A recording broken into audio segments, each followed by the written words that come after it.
সুনামগঞ্জ জেলার মধ্যে এলাকার নাম হচ্ছে খয়েরদিরচর, আর যেখানে আসি বা যে প্রজেক্টে আসি এটা হচ্ছে খয়েরদিরচর দাখিল মাদ্রাসা।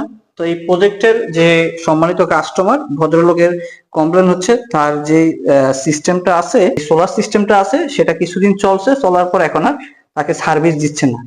তো সেজন্য এটা দেখার জন্য আসলাম। তো এটা এখানে একটা লং রানের ব্র্যান্ডের একটা ইনভার্টার, যেটা হচ্ছে 2050 ব্যাটারি তারা ব্যবহার করছে, যেটা 200 AMH এর 18 মাস পর্যন্ত ওয়ারেন্টি দেওয়া আছে এই ব্যাটারি গুলা।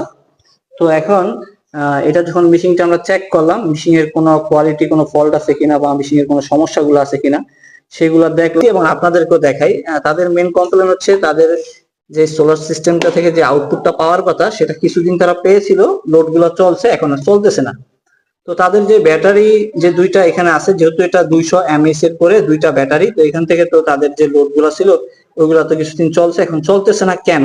থেকে যদি প্রপারলি কোনো লোড চালাতে চান বা আউটপুট পেতে চান সেক্ষেত্রে কিন্তু প্রত্যেকটা ব্যাটারি কিন্তু কন্টিনিউটি ঠিক থাকতে হবে এবং কিন্তু পানিগুলো থাকা অত্যন্ত জরুরি। পানি যদি না থাকে সেক্ষেত্রে আপনি কিন্তু ব্যাটারি থেকে কোনো আউটপুটই পাবেন না। এখানে যে দুইটা ব্যাটারি আছে প্রতিটা ব্যাটারির সেল গুলা একদম শুকিয়ে গেছে, আর এখান থেকে আপনি প্রপারলি কোনো আউটপুটই পাবেন না। যদি তিনটা লেয়ার আছে এই ব্যাটারি সেলে পানি দেওয়ার নিয়ম, আপার লেভেল, মিডিয়াম এবং হাই, তিনটা লেভেলেই কিন্তু আপনাকে পানি দিতে হবে এবং চেক করতে হবে। তো এখানে যে সেল গুলো আছে ব্যাটারি, প্রত্যেকটা সেলের একই অবস্থা, কোনোটা সেলে কিন্তু পানি নেই, প্রতিটা সেলে কিন্তু একবারে শুকিয়ে গেছে। আর যদি আপনি আউটপুট পেতে চান সেক্ষেত্রে অবশ্যই আপনাকে আগে পানি দিতে হবে এবং চেক করতে হবে, প্রতি মাসে মাসে এটি চেক করা অত্যন্ত জরুরি।